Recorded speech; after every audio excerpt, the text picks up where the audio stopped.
હાલો YouTube family, તો કેમ છો? મજામાં જ હશો. તો આજના બ્લોગમાં તમારા બધાનું હાર્દિક સ્વાગત છે. અને અત્યારે તમે તમને ટાઇટલ જોઈને ખબર પડી ગઈ છે કે આપણે ક્યાં આવ્યા છીએ. તો આપણે આવ્યા છીએ રાજકોટના રામવનમાં. તમને બેકગ્રાઉન્ડ દેખાતું જ હશે. તો આપણે બધા મસ્ત મજાની મુલાકાત લેવું. અને મોસ્ટલી વિડીયો જે આવ્યા છે 2 વર્ષ પહેલાંના આવ્યા છે. તો અત્યારે આપણે મૂકવાના છીએ નવા વિડીયો.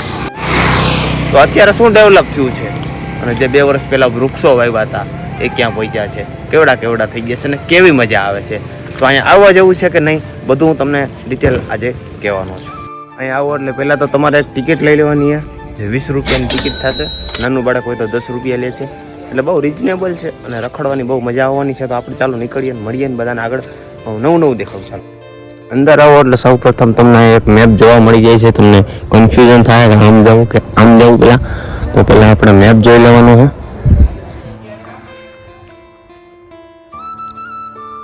મેપમાં તમને દેખાતું જ હશે. તો પહેલાં આપણે અહીંથી આમ જશું, ડાબી બાજુ હોઈ જવાનું છે ટૂંકમાં. અંદર આવો એટલે ડાબી બાજુ વળો ને એટલે અહીં ચાલુ થાય છે ભાગ 1 રામવન ભાગ 1, શ્રી રામપથ રામવન ભાગ 1. એટલે ડાબી બાજુના રસ્તે આપણે ચાલુ થઈ જવાનું છે. આમ તો બધા કહે છે કે બહુ એટલે બહુ મોટું છે અને હાલીને માણસ થાકી જાય છે એવું કહે, પણ આપણે જોઈએ ખરેખર શું છે. મિત્રો ભાગ 1 બાજુ હજી તમે જો અંદરથી થોડું હાલો એટલે સીધી શ્રી રામ ભગવાનની તમને પ્રતિમા દેખાય, તો જે આશરે લગભગ 30 ફૂટની હશે. તો તમને બતાવું.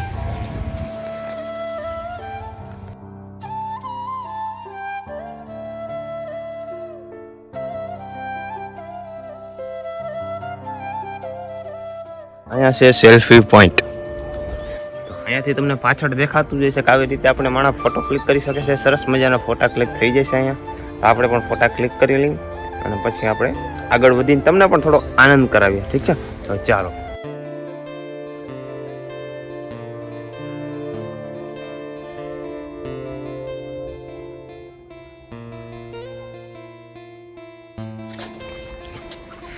આમ જોવા જાય તો મિત્રો રસ્તા એટલા અટપટા છે.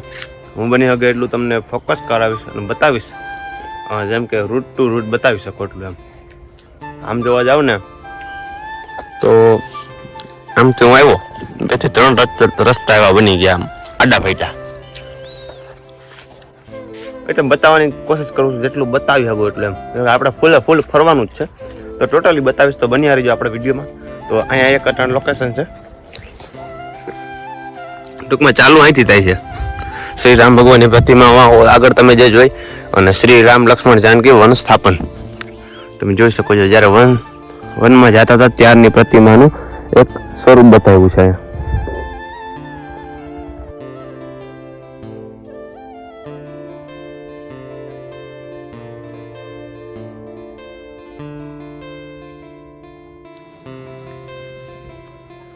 મિત્રો તો અત્યારે આપણે છીએ શ્રી રામ સેતુ ઉપર. જે નેક્સ્ટ લોકેશન આપણી હતી એ હું તમને બતાવું. તમે જોઈ શકો છો આજથી 3 વર્ષ પહેલાં મિત્રો અહીંયા પાણી પણ ન મળતું અંદર, પણ હવે જે સુવિધા કરી છે બહુ નેક્સ્ટ લેવલની કરી છે, કે જેમાં તમને અહીંયા કેન્ટીનની સુવિધા મળે છે. કોઈ પણ વસ્તુ તમારે ખાવા પીવાની મળી જશે અંદર, એટલે કોઈ પણ વસ્તુ લઈ આવવાની જરૂર તમારે નથી. સરસ મજાની બધી વ્યવસ્થા કરેલી છે અને ફરવા આવો તો બહુ મજા આવે એમ છે. પણ આમાં થોડોક ટાઈમ વધુ વયો જાય જોવામાં બધું તમારું, તો થોડોક વધુ ટાઈમ લઈને આવો તો સારું રહે. ચાલો જઈએ નેક્સ્ટ લોકેશન ઉપર. નમસ્કાર મિત્રો, તો અત્યારે આપણે આગળ આવી ગયા છીએ રામ સેતુ ઉપર. અત્યારે શ્રી રામ ભગવાનની પાદુકા આપણે જોવા આવ્યા છીએ. તો અહીંયા તમે જોઈ શકો છો.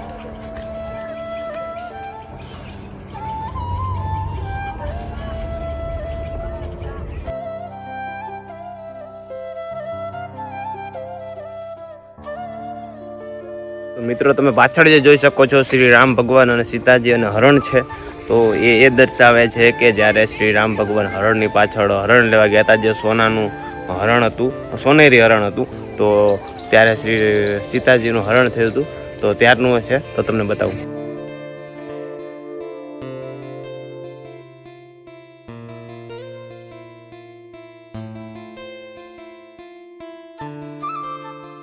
મિત્રો બીજી વાત એ કરી દઉં કે રામવનમાં સાપોનો અસંખ્ય વસવાટ છે, તો બધાને ધ્યાન રાખવું આવો તો બરોબર છે.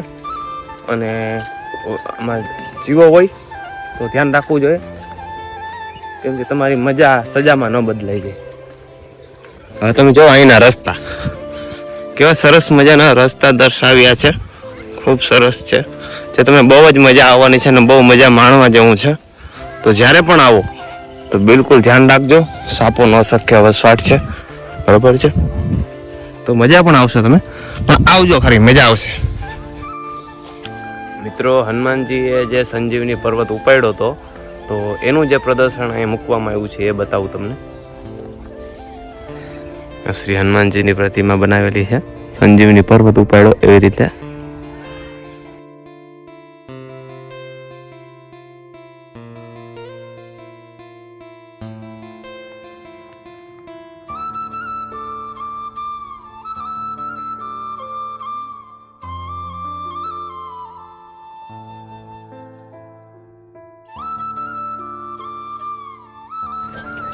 બાકી કેવું પડે ભાઈ, જોરદાર બનાવેલું છે. આટલા વૃક્ષો, આટલી મહેનત, આટલી પ્રતિમાઓ, બહુ મહેનત પડી છે ભાઈ બનાવવામાં. ખરેખર માણસો જોવા વાળા એટલા છે અત્યારે પણ, અને ત્યારે તો લાખોમાં માણસો આવ્યા હતા જ્યારે બન્યું હતું ત્યારે. બહુ મજા આવે છે ભાઈ, તમે પણ આવજો. જો હું તમને જે કહેતો હતો કે અહીં શરીર મૃત જીવોનો અસંખ્ય વસવાટ હોવાથી સાવધાન રહેવું, જે મેં તમને કીધું તો એવી રીતે જાય. કેન્ટીન અલગ અલગ જગ્યાઓ ઉપર અલગ અલગ બનાવેલી જ છે, તો નાસ્તા પાણીની કોઈ પણ તમારે વ્યવસ્થા લઈ આવવાની જરૂર નથી. તો અંદર બધું તમને મળી જશે. હા, 5-10 રૂપિયા ફેરફાર હોય પણ મજા આવશે તમને અંદર આવવાની. સામાન તમારે ઉપાડવો નહીં. હવે આપણે જઈએ છીએ હનુમંત પંથ ઉપર. તો અહીંયા થોડીક લોકેશન મસ્ત મજાની હશે, આગળ જઈને તમને બતાવું. ઓમ જોવા જાઓ તો ભૂલભુલૈયા જેવું લાગશે, પણ એવું કંઈ છે નહીં. તમારે ડાબી બાજુના રસ્તે જ હાલવાનું છે, માથી પણ ડાબી બાજુ ચાલુ થવાનું છે, જ્યાં સ્ટાર્ટિંગ થાય છે ત્યાંથી પણ, અને ડાબી બાજુના રસ્તે ચાલી જવાનું છે. આડાવડા રસ્તા આવે છે તો એમાં જોઈને પાછું આપણે મેઇન રોડ ઉપર આવતું રહેવાનું, એટલે તમે ક્યાંય નહીં ભૂલા પડો. હવે તમને બતાડું જાનકી પથ. હવે તમે જોઈ રહ્યા છો, આખો જાનકી પથ છે. આ પણ રસ્તોમાં ટચ થઈ જાય. પાછા આપણે અહીંથી મેઇન રોડે વયા જશું એટલે તમને બધું બતાડી દેશું. અહીં દર્શાવવામાં આવ્યું છે આવી રીતે યોગા ને એવું બધું બતાડે છે. આમાં મને કંઈ ખાસ નથી લાગતું, તો આપણે આગળ જાય.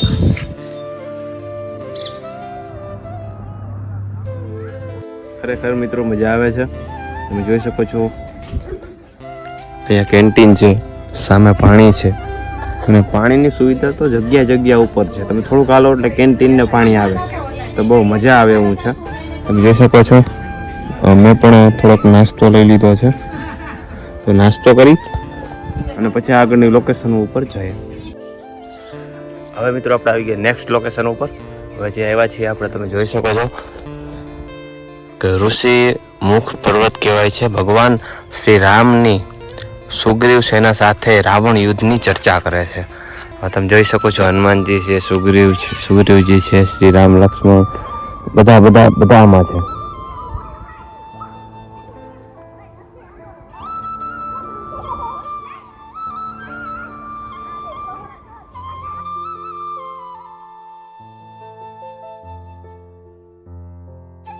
શ્રીરામ સબરી મિલાપનું દ્રશ્ય એક બનાવવામાં આવ્યું છે.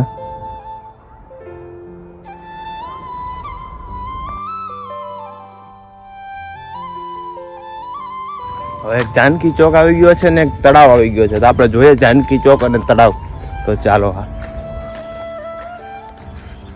આ જાનકી ચોક છે, જેનું નામ જાનકી ચોક આપ્યું છે. હવે જે છે સરસ મજાનો તળાવ આવી ગયો, તો તળાવ જશું.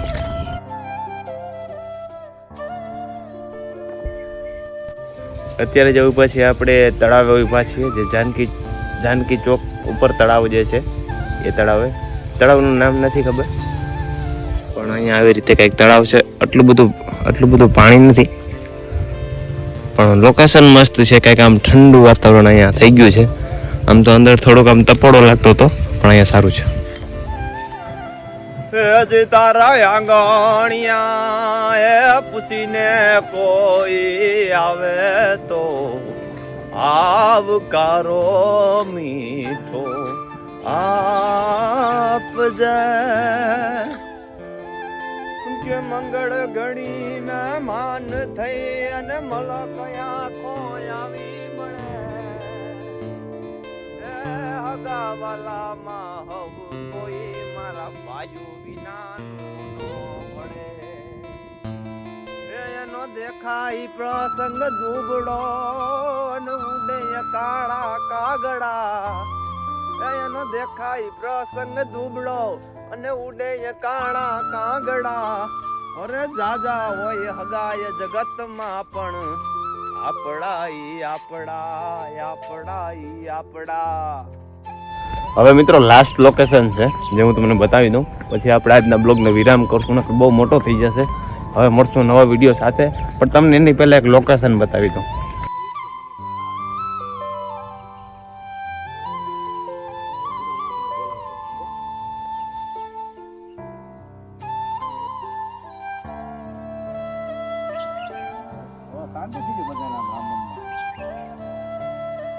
ઈ જે હતું એ શ્રી રામ ભગવાનનો અભિષેક લાસ્ટમાં જે થાય છે એનું પ્રદર્શન એક કહેવાય કે પ્રતિમા તરીકે દર્શાવ્યું છે. તો બહુ સરસ મજાનું રામવન છે. તમે પણ આવો, આનંદ માણો, મજા કરો, પણ આ ચેનલને સબસ્ક્રાઈબ કરતા જજો, કેમ કે તમે એક જ છો જે આ વિડીયોમાં લાસ્ટ તક ઊભા છો. તો તમને મજા આવી હશે તો જ તમે ઊભા હોય, બરાબર છે? તો સબસ્ક્રાઈબ કરી નાખજો. મળીએ નવા વિડીયો સાથે, નવી મુલાકાત કરશું તમારી જોડે.